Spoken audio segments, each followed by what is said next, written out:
এলাচ দারচিনি দিচ্ছি, তেজপাতা নেই, পেঁয়াজ কুচি দিচ্ছি,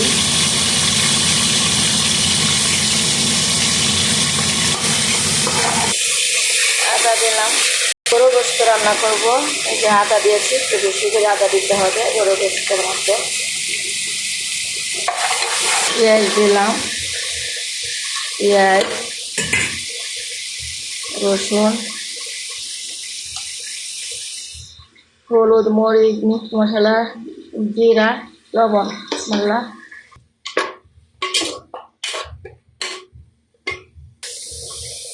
এই যে গরু মানে মশলাটা কষিয়ে নিলাম।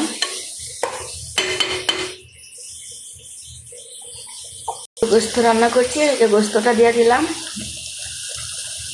গরম পানির ঝোল দিয়ে দিলাম। এখন প্রেসার কুকারে বসা দিব।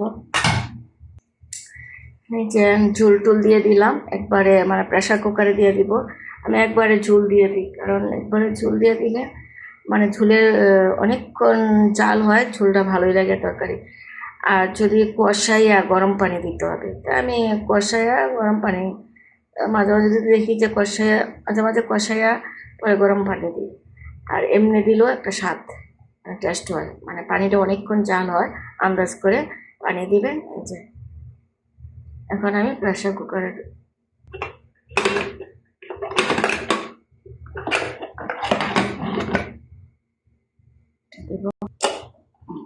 তাড়াতাড়ি হয়ে যাবে।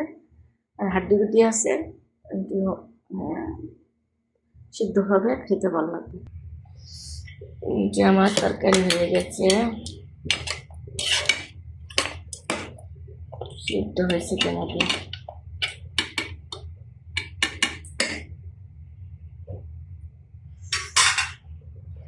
কালারটা সুন্দর হয়েছে, তরকারি আমার হয়ে গেছে।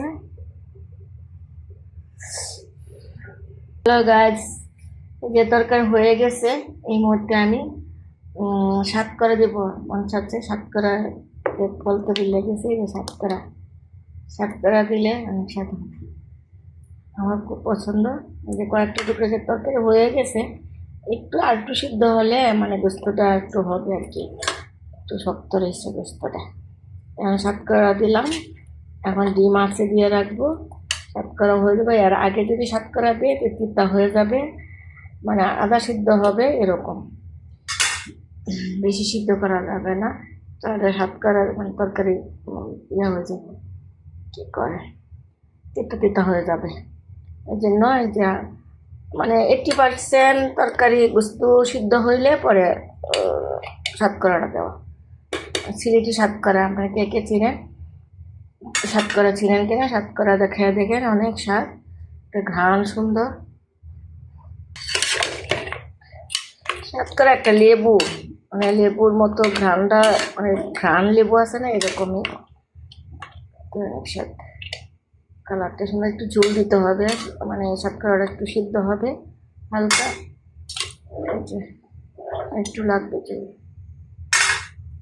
গরম পানি করে, ভালো করে গরম পানি করে একটু ঝোল দিব।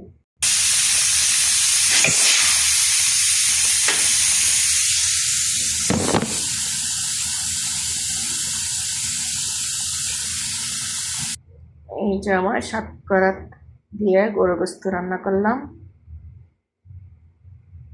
কেমন হয়েছে, অনেক স্বাদ।